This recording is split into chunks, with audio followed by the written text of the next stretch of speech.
Ana Heri Suryana, panggilan sehari-hari Kang Midun ya. Dan istri baru satu. Anak satu. Anak satu ya. Anak satu, anak kepala desa Cikahuripan, Kecamatan Cisolok. Cikahuripan, Kabupaten Sukabumi. Kabupaten Sukabumi. Ya, luas pantai tadi ya. Ya. Yang garis pantai yang beliau di bawah kekuasaan Desa Cikahuripan itu ya sekitar berapa? 1.500 meter. 1 kilo setengah. Itu potensi yang sangat besar dan sekarang lebih banyak nelayan ya di situ. Ini. Cuma sekarang dari penghasilan itu sekarang hampir hilang karena dermaga tersebut sekarang belum selesai, Pak. Kendalanya dermaga. Anda udah mengajukan ke Pak Gubernur. Tapi dermaga sendiri sedang dibangun atau belum? Itu dibangun.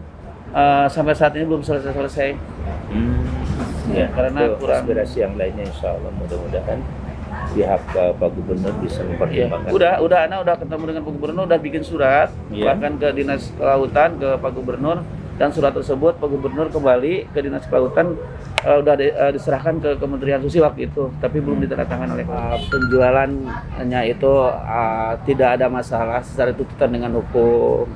Ya, yang kedua si pengumpul yang memodali nelayan tersebut itu ada keuntungan dari sana, ya dari penjualan ke yang lebih besar lagi. Ya kalau sekarang kan emang nelayan untung lah, tapi nelayan yang lain seperti pengumpul, ya bos-bos nelayan itu sekarang penghasilannya kecil. Tidak banyak untungnya karena cuma kasih fee dari PT. Karena sekarang boleh menjual asal menjual tersebut ke PT yang sudah ditentukan oleh pemerintah pusat. Nama PT tersebut pengumpul itu hanya merupakan buruh ya. PT semacam pekerja dari PT ya? PT. Jadi si PT itu memerlukan kelompok nelayan. Maka si pengumpul tersebut membuat kelompok nelayan supaya bisa menjual ke PT. Ternyata harga PT itu tidak sesuai apa yang diharapkan oleh si pengumpul. Murah karena si pengumpul tersebut memodali para nelayan. Gitu kan, cuma kasih fee aja. Ini yang jadi masalahnya. Sekarang makanya pas kemarin ada penangkapan Pak Edi Prabowo, itu banyak nelayan yang mendukung dengan dengan sistem Pak Edi Prabowo tersebut. Dalam arti masyarakat mendukung itu, ya nelayan mendukung itu karena bisa membebaskan dari secara tuntutan hukum kepada masyarakat.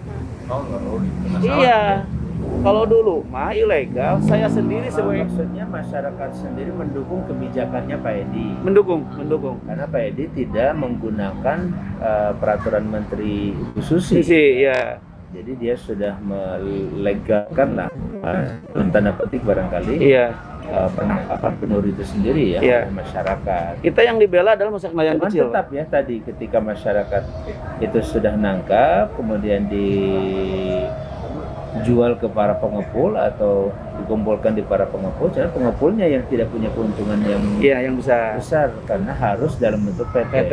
Kalau pengepulnya punya PT sendiri, kan ada syaratnya, bukan ya, karena kan PT tersebut yang sudah ditunjuk dari sana, yang legalisasinya jelas secara aturan pemerintah pusat. Dari kelautan. Oleh lautan. Kelautan. Cuma nginduk aja, semua nginduk ke situ aja.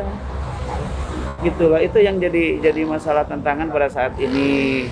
Ya, tantangan dari semua. Emang kalau Anasi membela yang kecil. Kalau nelayan sendiri relatif diuntungkan ya. Diuntungkan dengan kebijakan Pak Edi Prabowo itu diuntungkan. Walaupun para pengumpul itu tidak untung besar seperti dulu. Karena di masyarakat itu ya pengepulnya kan, pengumpul satu orang itu anak buah nelayan itu sampai puluhan orang, Pak. Ya, nelayan satu pengumpul itu puluhan orang. Jadi ada yang 100 orang ada itu dari kelompok tersebut ya. Jadi kita membela yang banyak. Kalau pengumpul sih cuma satu orang lah ya. Dari satu ini paling berapa puluh orang. Tapi mungkin ada kendala dari si pengumpul tersebut juga, dapat kendala juga dari nelayan. Andai kata si pengumpul tersebut tidak membeli, siapa yang akan beli di sananya? Contoh gini, Sat. Si pengumpul itu untungnya kecil. Gotong royong aja nggak ada untungnya. Si nelayan diberhentikan dan nelayan yang nggak boleh. Percuma, kita nggak ada untungnya. Jadi semuanya dirugikan. Iya. Yang PT langsung ke nelayan nggak pakai pengepul. Nggak ada, Ustaz. Nggak ada. Pakai pengepul itu. Nggak pengepul karena tadi nelayan itu dimodali oleh para pengepul di situ. Tidak didanai. Mereka mendanai sendiri karena waktu ilegal itu keuntungan besar buat para pengumpul. Cuma resikonya, tantangannya dengan ya sampai ada yang dipenjara gitu kan. Yang dipenjara siapa? Banyak San. Nelayannya yang dipenjara. Pengumpulnya. Oh, pengumpulnya yang Pengumpulnya. dipenjara. Itu kenapa dipenjara? Ya karena membawa barang ke luar jalur tertangkap oleh polisi. Oh, artinya karena pengepul ini tidak mendapatkan harga yang layak. Iya. Gini aja lah. Kalau udang lobster, kalau udang lobster ibunya, bapaknya ya. Kalau bertelur itu kan jutaan itu. Banyak ya. Jutaan. Iya.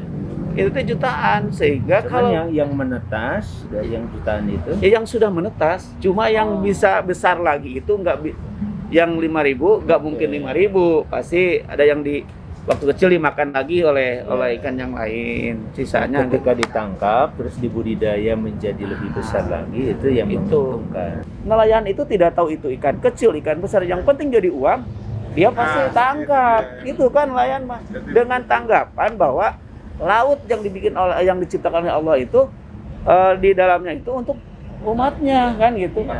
Makhluknya sampai kapanpun gak bakalan habis. Itu pendapat daripada nelayan. Kalau nelayan itu bicara keyakinan. Ada lagi tadi. Bicara keyakinan nelayan mah.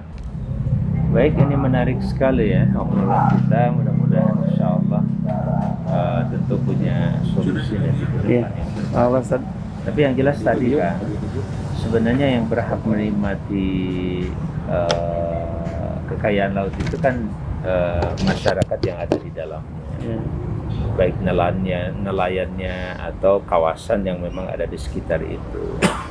Dan kita sangat diuntungkan ya dengan wilayah laut yang bisa mencapai 2/3 dari daratan kita.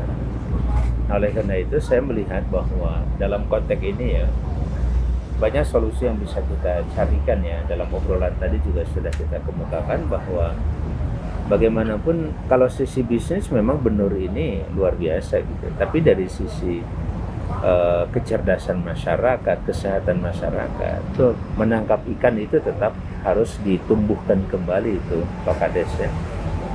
Gitu ya. Yeah. Ditumbuhkan kembali, jangan sampai hilang. Fokus kepada benurnya, sementara penangkapan ikannya malah berkurang. Itu juga tentu saja perlu direkonstruksi ya, diredefinisi lah bagaimana istilah maju tidak maju juga penting dipertimbangkan hal seperti ini. Hatur nuhun Pak Kades. Sami. Dialognya luar biasa. Hatur nuhun. Belum diperkenalkan tadi. Jangan lupa like, share, subscribe. Channel inspirasi dari Kang Haji Amang Safrudin ya. Jangan lupa subscribe ini.